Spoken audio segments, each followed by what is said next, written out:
எல்லா வினைக்கும் ஒரு எதிர்வினை இருக்குது அப்படின்னு சொல்கிறதுல மாற்று கருத்து இருக்கவே இருக்கக்கூடாது.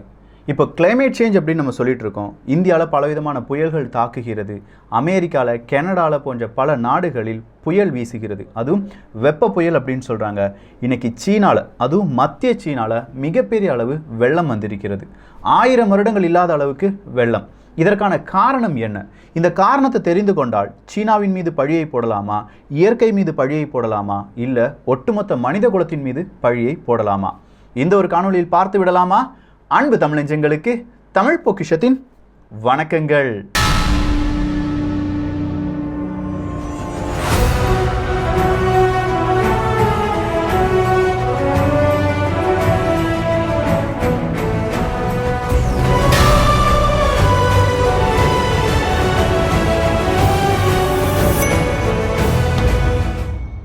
இது இன்றைய இரண்டாவது காணொளி. முதல் காணொலியாக நம்ம மிக முக்கியமான மேக்லவ் ட்ரெயின் அப்படிங்கிற ஒரு கான்செப்டில் ஒரு சயின்ஸ் டாபிக் பார்த்துருந்தோம். பார்க்காத நபர்கள் இருந்தால் பார்த்து விடுங்கள். ஸோ இன்றைக்கி சீனாவில் மிகப்பெரிய அளவு வெள்ளம் வந்து விட்டது, ஃப்ளட்டு வந்துருச்சு அப்படின்னு சொல்கிற செய்தி எல்லா நாடுகளிலும் பேசப்படுற ஒரு செய்தியாக மாறி இருக்கு. அதுவும் சீனாவினுடைய மைய நகரமான ஹென் ப்ரொவின்ஸ், அதாவது ஹென் மாகாணத்தில் இருக்கக்கூடிய செங்சா அப்படிங்கிற ஒரு நகரம் தான். இந்த நகரம் பீஜிங்லேருந்து கிட்டத்தட்ட 700 கிலோமீட்டர். 3 தினங்களில் 624 மில்லிமீட்டர் மழை பெய்ததாக சொல்கிறார்கள். அதாவது 25 இன்ச் அப்படின்னு சொல்லலாம். ஒரு வருடத்தில் அந்த ப்ரொவின்ஸ், அந்த மாகாணத்தில் பெய்யக்கூடிய மழையே அதே 25 இன்ச் அளவு தான். ஆனால் 3 தினங்களில் அந்த அளவு மழை கொட்டி தீர்த்திருக்கிறது. மழை இனியும் 3 தினங்களுக்கு வரலாம் அப்படின்னு சொல்லியிருக்காங்க. இந்த சென்ட்ரல் சீனா அப்படின்னு சொல்லும்போது இந்த ஒரு மாகாணத்தில் மட்டுமே கிட்டத்தட்ட 1.5 கோடி மனிதர்கள் வாழ்கிறார்கள். 20 லட்சத்திற்கும் அதிகமான மனிதர்கள் இதனால் பாதிப்படைஞ்சிருக்கலாம் அப்படின்னு சொல்றாங்க. 1 லட்சத்திற்கும் மேற்பட்ட நபர்கள் அப்புறப்படுத்தப்பட்டார்கள் அப்படின்னு சொல்றாங்க.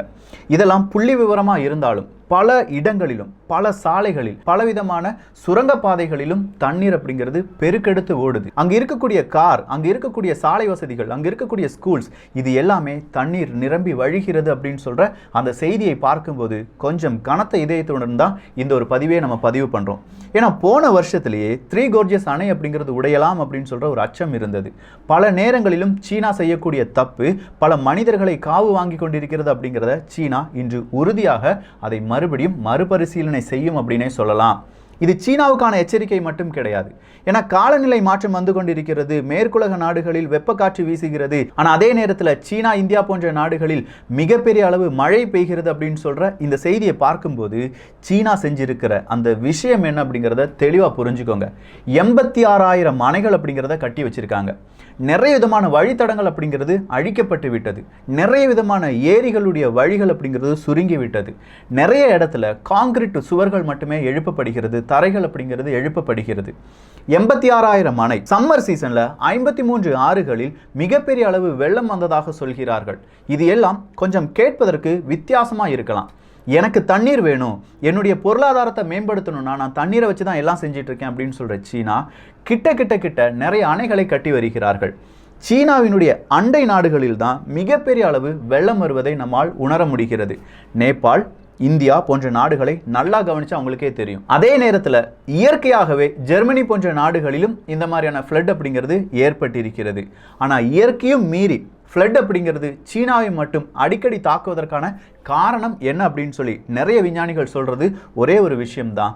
தேவைக்கு அதிகமான அணைகள் அங்கே கட்டப்பட்டிருக்கிறது. ஸோ தேவைக்கு அதிகமான அணைகளை கட்டிவிட்டோம் அப்படின்னு சொல்லி சீனாவுக்கும் நல்லா தெரியுது. ஆனால் அந்த அணைகளை உடைப்பதற்காகவோ இல்லாட்டி அடுத்ததாக வேறு கட்ட நடவடிக்கைகளிலோ இப்போ சீனாவால் ஈடுபட முடியலை. அப்படி ஈடுபட்டு விட்டோம் என்றால் அவங்களுடைய வளர்ச்சி பாதிக்கும். அதை மிகப்பெரிய அளவில் இங்கே இருக்கக்கூடிய மீடியாக்கள் பேசிவிடும் அப்படிங்கிற பயம் காரணமாகவே சீனா இப்போ என்ன செய்ய ஆரம்பிச்சிட்டாங்க, அங்கே இருக்கக்கூடிய செய்திகள், உண்மையான நிலவரங்களை வெளியில் சொல்கிறதுக்கே பயப்படுறாங்க. மக்களாக வெளியில் சோஷியல் மீடியாவில் கொஞ்சம் வீடியோ அனுப்பி தான் இந்த மாதிரியான செய்திகள் எல்லாமே வெளியில் வருது. இல்லாட்டி சீனாவில் இப்போ நடந்திருக்கிற இந்த ஃப்ளட் அப்படிங்கிறது 1000 வருடங்கள் இல்லாத அளவுக்கு இந்த மழை பெய்திருக்கிறது அப்படிங்கிற செய்தி எல்லாமே வேர்ல்டு லெவலில் ஃப்ளாஷ் நியூஸாக வர வேண்டிய செய்திகள் என்று சொன்னால் அதுவும் மிக இல்லைதான். இன்ஹெட்டன் அப்படிங்கிற ஒரு டேம் இதே சென்சோ இடத்துல தான் இருக்கு. இந்த இன்ஹெட்டன் டேம் அப்படிங்கிறது சீக்கிரமா உடைஞ்சிடும் அப்படின்னு சொன்னனால சீனாவை சேர்ந்த பல நபர்களும் ராணுவ வீரர்களும், அதாவது சீனாவினுடைய பீப்புள்ஸ் லிபரேஷன் ஆர்மி என்ன செய்யறாங்கன்னா அந்த டேமினுடைய முகப்புகளை கொஞ்சமா உடைத்து விடுகிறார்கள். ஏன்னா ஒட்டுமொத்தமா அணை உடைவதற்கு பதிலாக இந்த மாதிரியான வழித்தடங்களை திறந்து விட்டலாம் அப்படின்னு சொல்லி சில விதமான டேமை அப்படியே கொஞ்சம் கொஞ்சமா ஓபன் பண்றாங்க. இப்படி ஓபன் பண்றது வெறும் 1 மணி நேரத்தில் நடைபெறுகிறது. 4 மணிலிருந்து 6 மணிக்குள்ள, ஈவினிங் 6 மணிக்குள்ள 2 மணி நேரத்தில் இந்த 624 மில்லிமீட்டர் மழை பெய்தது அப்படின்னு சொன்னோம் பாருங்க. அதுல 1/3 பங்கு மழை பெய்திருக்கிறது. ஸோ இந்த மாதிரியான மழை பெய்து விட்டது, டேம் அப்படிங்கிறதெல்லாம் திறக்கப்படுகிறது அப்படின்னு சொல்லி திறந்து விட்டு அங்கே வாழக்கூடிய மனிதர்கள் மிகப்பெரிய அளவில் அச்சப்படும் நிலைமைக்கு தள்ளப்பட்டிருக்கிறார்கள். எல்லா இடத்துலையுமே கிளைமேட் சேஞ்ச் இருக்கலாடா விக்கி, நீ சீனாவை மட்டும் இப்படி சொல்வதற்கான காரணம் என்ன அப்படின்னு நீங்க கேட்டீங்கன்னா, இந்த சீனா அப்படின்னு சொல்லும்போது 86,000 அணைகள், அங்க இருக்கக்கூடிய நீர்த்தேக்கங்கள், இது எல்லாம் சீனாவினுடைய வளிமண்டலத்தை எப்போதுமே குளிர்ச்சியாக வைக்கிறது. அங்க இருக்கக்கூடிய அந்த குளிர்ச்சியாக இருக்கக்கூடிய வளிமண்டலம் காற்று வழியாக பலவிதமான நாடுகளுக்கு செல்கிறது. அது புயலாக மாறுவதற்கான வாய்ப்புகளும் அங்கே ஏற்படுகிறது. இப்படித்தான் பல நேரங்களிலும் பல நாடுகளுக்கும் ஒரு கிளைமேட் சேஞ்சை ஆர்டிஃபிஷியலா இந்த மாதிரி சீனா போன்ற நாடுகள் ஏற்படுத்துகின்றன. சீனால இது மட்டும் தான் பிரச்சனை அப்படின்னு கேட்டா, இப்படி டேம் எல்லாம் ஓபன் பண்ண வச்சு ஒரு விதமான இயற்கை பேரிடர்களை உருவாக்குகிறார்கள். இன்னொரு கட்டத்தில் அதிக அளவு கிளைமேட் சேஞ்சுக்கு தேவை என்ன? கார்பன் டை ஆக்சைடு, இல்லாட்டி மிகப்பெரிய அளவில் ஃபேக்டரியிலிருந்து வெளியாகக்கூடிய புகைகள். இதையும் நம்பர் 1 நாடா, உலகத்தில் நம்பர் 1 நாடா யார் தான் வெளியிட்டு கொண்டிருக்கிறார்கள்? இதே சீனா தான் வெளியிட்டு கொண்டிருக்கிறது. ஸோ இந்த 2 ரீசன் தான் கிளைமேட் சேஞ்சுக்கு மிக முக்கியமான ரீசன். இந்த 2 ரீசனுக்கு நாடு யார் அப்படின்னு கேட்டிங்கன்னா அது சீனா தான். ஸோ இப்போ நம்ம சீனா மீது தப்பு சொல்லாமல் என்ன சொல்ல முடியும்? அங்கே இருக்கக்கூடிய மனிதர்களுக்கு தெரியும் நம்ம சீனா நமக்கு தெரியாமல், இல்லாட்டி நம்ம நாடு நமக்கு இல்லை, உலகத்துக்கே மிகப்பெரிய அச்சுறுத்தலாக மாறி வருகிறது அப்படின்னு சொல்லி. தண்ணீரை ஒரு ஆயுதமாக மாற்றலாமா அப்படிங்கிறத சீனாவால் மட்டும்தான் யோசிக்க முடியும். அங்கே இருக்கக்கூடிய பலவிதமான நதிகளை, இல்லாட்டி பலவிதமான ஆறுகளை அவங்க நாட்டுக்குள்ளேயே வைத்துக் கொள்கிறார்கள். திபெத்தா இருக்கட்டும், இந்தியாவுக்கு வர வேண்டிய பலவிதமான ஆறுகள் அப்படிங்கிறது தடுத்து நிறுத்தப்படுகிறது. அதே நேரத்தில் நேபாளம், பாகிஸ்தானுக்கு வர வேண்டிய ஆறுகளும் தடுத்து நிறுத்தப்பட்டு அது எல்லாம் எனக்கே வர வேண்டும் அப்படின்னு சொல்லி சீனா என்ன செஞ்சிட்டு இருக்காங்க? அவங்க பக்கமே திருப்பி விட்டுட்டு இருக்காங்க. இப்படி திருப்பி விடப்படும் இந்த தண்ணீரும் அங்கே மிகப்பெரிய ஒரு பிரச்சனையாக மாற்றப்படுகிறது. சீனாட்ட நம்ம கேட்டோம்னா டைஃபூன் இன்ஃபா தான் இதுக்கு காரணம் அப்படின்னு சொல்லிட்டாங்க. இந்த டைஃபூன் அப்படின்னு சொல்லும்போது நம்ம ஊரில் வரக்கூடிய சூறாவளி மாதிரி தான். இந்த டைஃபூன் இன்ஃபா தான் காரணமா அப்படின்னு கேட்டால், இதே மாதிரி டைஃபூன் 5 டைஃபூன் இந்த ஒரு மாகாணத்தை மட்டுமே இந்த வருடம் தாக்கி இருக்கிறது. சீனா அதிநவீன டெக்னாலஜி எல்லாத்தையுமே யூஸ் பண்ணிட்டு இருக்காங்க. சொல்லப்போனால் இதுவரையிலும் உலக நாடுகள் பயன்படுத்தாத பலவிதமான ப்ராஜெக்டை இந்த மாதிரி ஃப்ளட் வந்துடும் அப்படின்னு சொல்கிறனால சீனா பயன்படுத்தி வருகிறது. 5G-ஆக இருக்கட்டும், இல்லை ஆர்டிஃபிஷியல் இன்டெலிஜென்ஸாக இருக்கட்டும், அங்கே ஆறுகளுடைய ஒரு லெவல் கூடும்போது அதனுடைய இமேஜஸ் அப்பப்போ பலவிதமான வெப்சைட்ஸில் அப்லோட் ஆகுது. அங்கே இருக்கக்கூடிய ஆர்டிஃபிஷியல் இன்டெலிஜென்ஸ், மெஷின் லேர்னிங் வழியாக பலவிதமான கட்டளைகளை சீன அரசாங்கம் பிறப்பித்து வருகிறது. அப்படி இருந்தும் சீனாவால் இதை என்ன செய்ய முடியல? தடுக்க முடியல. இயற்கை அதனுடைய ஆட்டத்தை காண்பித்து தானே ஆகும். சரி, கான்கிரீட் தரைகள் போடப்படுகிறது, இல்லாட்டி பலவிதமான ஆறுகளுடைய அந்த நிலப்பரப்பு சுருக்கப்படுகிறது, ஏரிகளுடைய நிலப்பரப்பு நீளம் என்பது குறைக்கப்படுகிறது.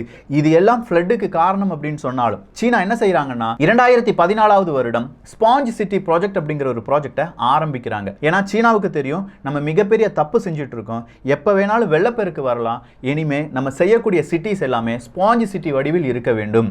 தண்ணீர் வந்தது என்றால் அந்த தண்ணீரை சீக்கிரமா உறிந்தெடுக்கக்கூடிய ஒரு விதமான கட்டமைப்பு, அப்படி உறிந்தெடுக்கக்கூடிய தண்ணீர் சீக்கிரமா வெளியில செல்வதற்கான கட்டமைப்பு, இந்த மாதிரியான கட்டமைப்புகளை செய்யும் போது அடுத்ததா இவங்க என்ன நினைக்கிறாங்க? நம்ம ஃப்ளட்ல இருந்து தப்பிச்சிடலாம் அப்படின்னு சொல்லி நினைச்சிட்டு இருக்காங்க. சீனாவை அழிக்க பல நாடுகள் முயன்று வரும்போது அங்க இருக்கக்கூடிய இல்லாட்டி சீனாவை விட்டு தப்பித்து வந்தவர்கள் சொல்ற 2 விஷயம்தான். சீனாவினுடைய தேவையில்லாத கண்டுபிடிப்புகள் சீனாவை அழித்து கொள்ளும் அப்படிங்கிறதும், சீனாவினுடைய முட்டாள்தனமான நம்பிக்கைகள் சீக்கிரமா சீனாவை அழித்து விடும் அப்படிங்கிற 2 விஷயம்தான். சீனாவால் கட்டப்பட்டிருக்கும் அணைகளால் பூமியினுடைய சுழற்சியிலும் சின்னதா வித்தியாசம் வந்திருக்கு. சீனா கட்டியிருக்கும் இந்த அணைகளால் இப்போ பலவிதமான காலநிலை மாற்றங்கள் வருகிறது. சீனா வெளியிடக்கூடிய பலவிதமான நச்சு பொருட்களால், நச்சு வாயுக்களால் மறுபடியும் கிளைமேட் சேஞ்ச் வருகிறது. ஆனால் இந்த கிளைமேட் சேஞ்ச் சீனாவை மட்டும்தான் பாதிக்குமா என்று கேட்டால் இல்லை, பல நாடுகளையும் பாதிக்கிறது. ஒட்டுமொத்தமாக சீனாவுக்கு இயற்கை மிகப்பெரிய ஒரு பதிலை தருவதற்கு காத்து கொண்டிருக்கிறது. இன்னும் 3 தினங்கள் மட்டும் கிடையாது. நான் சொன்னேன் இது 5வது டைஃபூன். இதே மாதிரி 3 எக்ஸ்ட்ரீம் டைஃபூன் அப்படிங்கிறது சீனாவால் மிகப்பெரிய அளவில் பேசப்படும் அப்படின்னு சொல்லியிருக்காங்க. அதுவும் இந்த வருடமே நடக்கும் அப்படின்னு சொல்லியிருக்காங்க. சீனாவுக்கு கொஞ்சம் கொஞ்சமாக இந்த டைம் பாம்ப் அப்படின்னு ஒன்று இருக்குது பாருங்கள், த்ரீ கோர்ஜியஸ் அணை உடையுமா உடையாதா இந்த மாதிரியான குழப்பத்தில் இருக்கும் சீனாவுக்கு பல அணைகள் உடைகிறது அப்படிங்கிற யதார்த்தத்தையும் புரிந்து கொள்வதற்கு காலதாமதம் ஆகி கொண்டிருக்கிறது. சீனா இதிலிருந்து விடுபடுமா? இன்னும் சீனாவினுடைய ஃப்ளட் எப்படி இருக்க போகுது? அடுத்த அப்டேட்டில் பார்க்கலாம். இந்த ஒரு காணொலி பற்றிய உங்களுடைய கருத்துக்கள், சீனாவை பற்றிய உங்களுடைய கருத்துக்கள் இங்கே வரவேற்கப்படுகின்றன. இதற்கு காரணம் இயற்கை மட்டும்தானா, இல்லை இந்த இயற்கையை சோதித்து கொண்டிருக்கும் சீனா போன்ற நாடுகளா? உங்களுடைய கருத்துக்கள் தான் இங்கே மிகப்பெரிய ஒரு விவாதத்தை ஏற்படுத்த போகிறது. இந்த விவாதம் தான் இதே மாதிரியான நிகழ்வுகள், செய்திகள் நம்ம மீடியாவை பேச வைப்பதற்கான ஆயுதமாக மாறப்போகிறது. இந்த ஒரு காணொலி பற்றி உங்களுடைய கருத்துக்கள் இங்கே வரவேற்கப்படுகின்றன. எல்லோரும் தமிழ் பட்சத்தில் இணைந்திருங்கள். தமிழ் பட்சம் சேனலை சப்ஸ்கிரைப் செய்யாத தோழர்கள் தோழிகள் தயவு சப்ஸ்கிரைப் பண்ணிக்கோங்க. நல்லதை பகிர்ந்து நல்ல சமுதாயத்தை உருவாக்குவோம். நன்றி, வணக்கம்.